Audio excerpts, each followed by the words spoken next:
हर हर महादेव। राधे राधे। नमस्कार दोस्तों। सावन के महीने में भोलेनाथ को कौन सी वस्तुएं चढ़ाना वर्जित माना गया है। दोस्तों आज बात करेंगे सावन के महीने की। सावन के महीने में क्या उपाय करें जिससे भोलेनाथ प्रसन्न होकर हमारी सभी मनोकामनाओं को पूरा करें। दोस्तों सावन का महीना भगवान शिव को बहुत ही प्रिय है।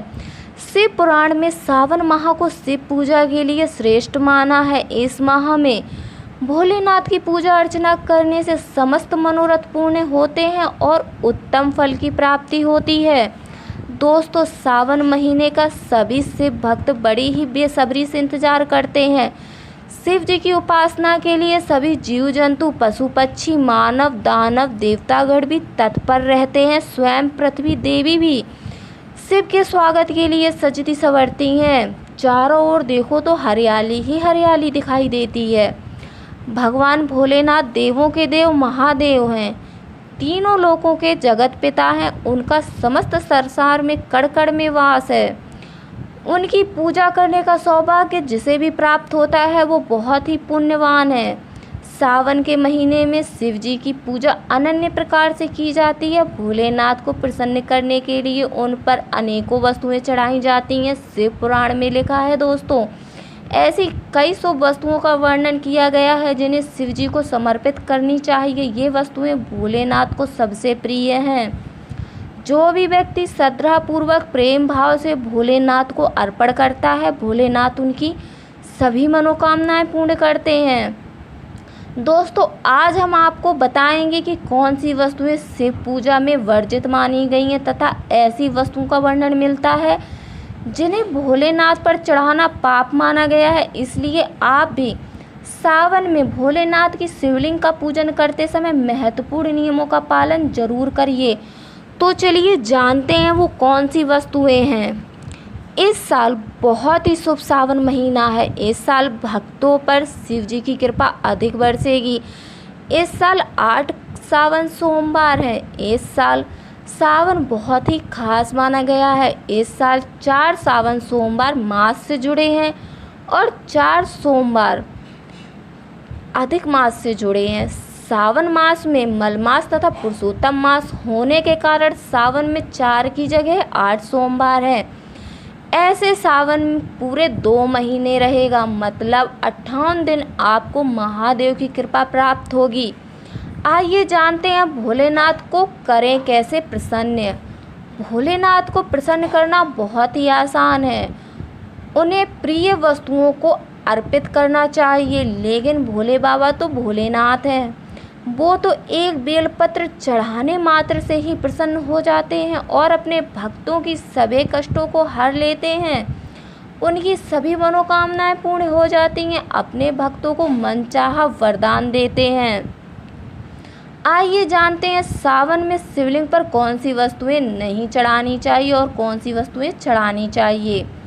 सबसे पहली वस्तु है जो भोलेनाथ को सबसे प्रिय है दोस्तों, बेलपत्र। भोलेनाथ की पूजा सामग्री में बेलपत्र का होना आवश्यक होता है क्योंकि ये शिव जी के लिए अति प्रिय है, क्योंकि ये शिव जी के 3 नेत्रों का प्रतीक है। ऐसी मान्यता है कि बेलपत्रों में 3 पत्तों के साथ मनुष्य अपने अंदर के सत्व, तम और रज तीनों गुणों को शिव पर समर्पित कर देता है और शिव की शरण में जाता है। ऐसा करने से शिव जी अपने भक्तों पर अपनी कृपा बरसाते हैं।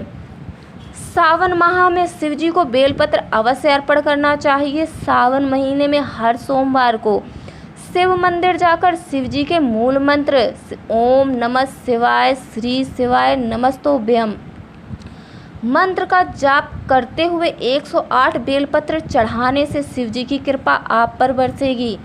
आप याद से बेलपत्र आपस में जुड़े हुए ना हों और 3 पत्ते वाले हों, लेकिन देखना कहीं से वो कटे फटे नहीं होने चाहिए। दूसरी वस्तु है गंगा जल या पंचामृत से अभिषेक। सावन में बहुत से लोग शिवलिंग का अभिषेक करते हैं, इसके पीछे आध्यात्मिक कारण है। शिवलिंग पर जल चढ़ाने से शिव जी को शीतलता प्राप्त होती है।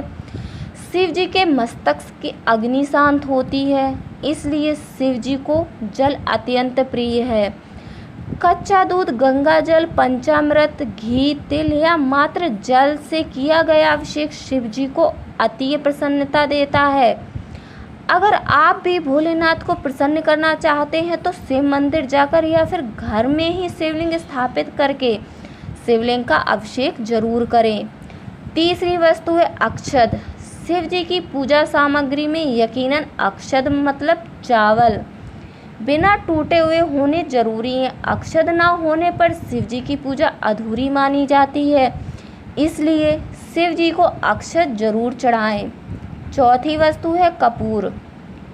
दोस्तों, शिव स्वयं ही कपूर की तरह वर्ण वाले उज्ज्वल हैं। कपूर गौरव का अर्थ है। कपूर के समान उज्ज्वल वर्ण वाले, गौरववान।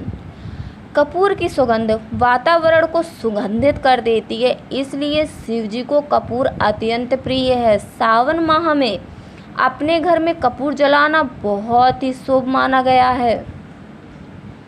पांचवी वस्तु है दोस्तों, सावन में शिव जी को कच्चा दूध अर्पित करने से भोलेनाथ प्रसन्न होते हैं। खास तौर पर ये गाय का दूध हो तो इसके उत्तम ही फल प्राप्त होते हैं।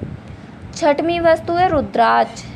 शिव पुराण के अनुसार मान्यता है कि रुद्राक्ष शिव जी के नेत्रों से बहे आंसू का प्रतीक है, इसलिए रुद्राक्ष हमारे लिए अत्यंत शुभ है। सावन माह में 108 रुद्राक्ष माला के साथ शिव जी का मूल्य मंत्र ओम नमः शिवाय का प्रतिदिन जाप करें। शिव अवश्य अपने भक्तों पर अपनी कृपा बरसाएंगे। साथ ही शिव पुराण, शिव चालीसा का भी पाठ करें। ऐसा करते समय रुद्राक्ष की माला धारण कर लें। सातवीं वस्तु है चंदन। शिव जी पर चंदन का लेप लगाया जाता है। शिव जी के मस्तक पर चंदन का तिलक भी लगाया जाता है। चंदन की शीतलता से शिव जी को अत्यंत प्रसन्नता प्राप्त होती है। आठवीं वस्तु है दोस्तों धतूरा। शिव जी को धतूरा बहुत ही प्रिय है, जिसका कारण है समुद्र मंथन से निकले हुए विष का भोलेनाथ ने पान किया था। दोस्तों, भोलेनाथ की कृपा पाना चाहते हैं तो भोलेनाथ को यही वस्तुएं चढ़ानी चाहिए। नवी वस्तु है अंकड़े का फूल। अंकड़े का फूल शिव जी को बहुत ही प्रिय है। भोलेनाथ को विशेष रूप से सफ़ेद रंग के फूल बहुत ही प्रिय हैं। सभी फूलों में अंकड़े का फूल खास प्रिय माना गया है, इसलिए सावन के सोमवार में भोलेनाथ को अंकड़े का फूल जरूर अर्पित कीजिए। 10वीं वस्तु है दोस्तों भस्म। शिव जी को भस्म बहुत ही प्रिय है, इसलिए कई भक्त भोलेनाथ को भस्म अर्पित करते हैं। भस्म शिव जी को इसलिए प्रिय है क्योंकि उनके अनेकों रूपों में से एक रूप भूतनाथ का है। वो सदियों शमशान में बैठकर घोर तपस्या में लीन रहा करते थे। मनुष्य के शरीर में आत्मा निकल जाने के बाद अग्नि में समर्पित हो जाती है। संसार के मोह, दुख, सुख सभी से विमुख होकर पवित्र हो जाती है, इसलिए उसमें किसी प्रकार का गुण अवगुण नहीं होता है।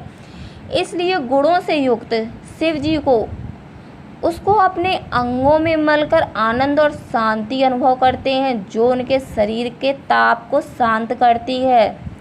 तो दोस्तों, इस सावन सोमवार को भगवान भोलेनाथ को ये वस्तुएं अर्पित करनी चाहिए। आइए जानते हैं शिव जी पर कौन सी वस्तुएं नहीं चढ़ानी चाहिए। नंबर 1 है तुलसी की पत्ती। वैसे तो तुलसी का धर्मशास्त्र में बहुत खास महत्व है। तुलसी का सभी पूजा पाठ में उपयोग किया जाता है, लेकिन इनका उपयोग भगवान शिव की पूजा में वर्जित माना गया है।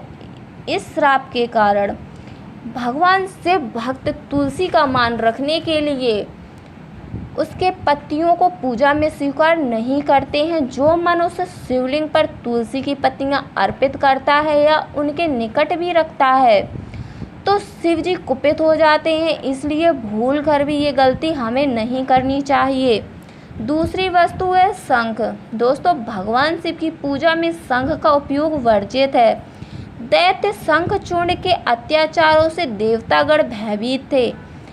भगवान भोलेनाथ ने त्रिशूल से उसका वध किया था, जिससे उसका शरीर भस्म हो गया था। शंखचूर्ण के भस्म से ही शंख की उत्पत्ति हुई थी और भगवान शिव को शंख से जल अर्पित कभी नहीं किया जाता है।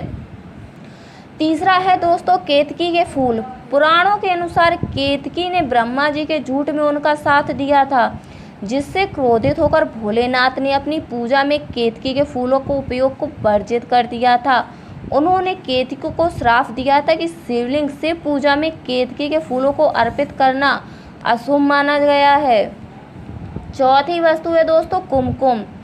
कुमकुम का उपयोग शिव पूजा में कभी नहीं करना चाहिए। शिवलिंग के नीचे जो माता पार्वती जी का स्थान है, आप वहां कुमकुम अर्पित कर सकते हैं। इसके साथ हल्दी के विषय में यही बात का जिक्र किया गया है। हल्दी भी शिवलिंग पर नहीं चढ़ानी चाहिए। शिवलिंग पर चंदन से आप त्रिपुर बनाएं, ये बहुत ही शुभ माना गया है। चंदन भोले बाबा को बहुत ही प्रिय है। तो दोस्तों ये थी कुछ वस्तुएं जो शिव पूजा में वर्जित मानी गई हैं। इसको शिवलिंग पर भूलकर भी नहीं चढ़ानी चाहिए। तो दोस्तों आपको वीडियो कैसा लगा हमें कमेंट बॉक्स में जाकर बताइए और हमारे चैनल को सब्सक्राइब और वीडियो को लाइक कीजिए।